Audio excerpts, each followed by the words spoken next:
Hello Mallards, for me it is still Saturday, but for you it's probably Sunday. I am at my second show, Middletown, over at Fringe ArtSpace, in case you couldn't tell by the pretty purple wall. It's more of a surrealist piece, and I would say generally, for me personally, not the type of theater that I normally go to, but that's part of the beauty of ArtSpace, is that it's going to expand people's horizons and let you try different things and go to different shows and see different theater that you wouldn't normally see. A lot of people came to Bleeding Hearts Club having no idea what interactive and immersive stuff was, and so I'm excited to come to this for a more dramatic piece that I normally wouldn't be used to.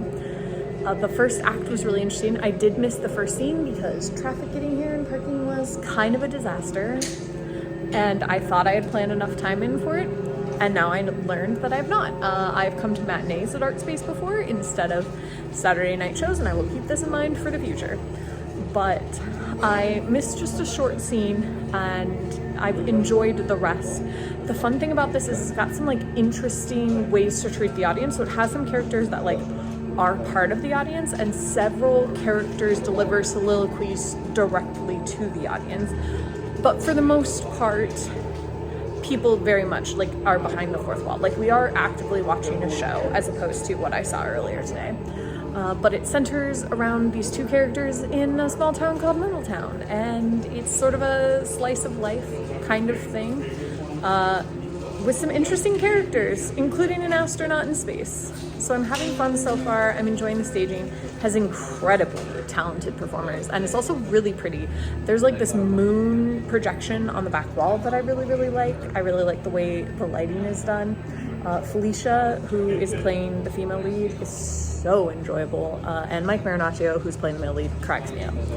It's really quite funny, and I think a lot of the humor is written in the script, but is amplified by their delivery. It would not be as funny if it wasn't these performers creating those roles. They do a great job of hitting every beat and sort of drawing that humor out of the written word.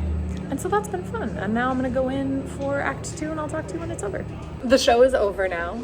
It was an enjoyable second act. It definitely, I would say for me, this show sort of boils down to a bunch of conversations that people just don't have. So if you imagined if you just spoke what was on your mind, that's sort of the vibe of what happens during this show. So between Act 1 and Act 2, there's a huge time jump of at least 9 months, because Mary, the main character, is now giving birth, and she hadn't quite become pregnant at the end of Act 1. For a show that is called Middletown, it is interesting that you get the very beginning of their relationship, and then the very end, because, spoilers, it ends with John dying and Mary giving birth.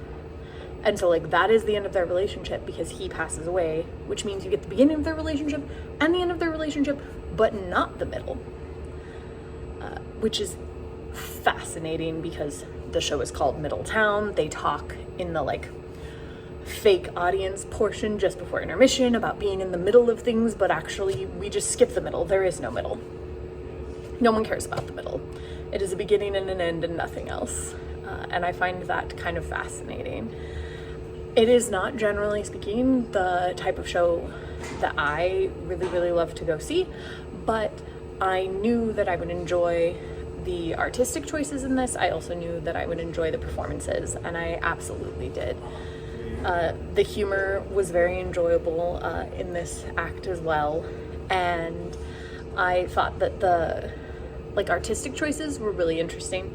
One of the things that struck me is they largely pantomimed items. So there were physical set pieces, but there were basically no props the entire time, with the sole exception of a small baby hat that the doctor gave to Mary when she was asking him questions about what it was going to be like to give birth. And I found it interesting that the decision was made that that hat would be a physical, actual item as opposed to everything else that had been pantomimed.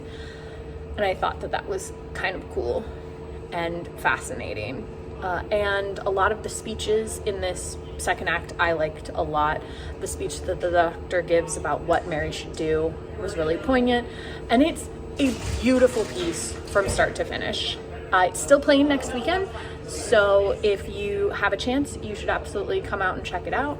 And let me know what your thoughts were. And I will see you tomorrow.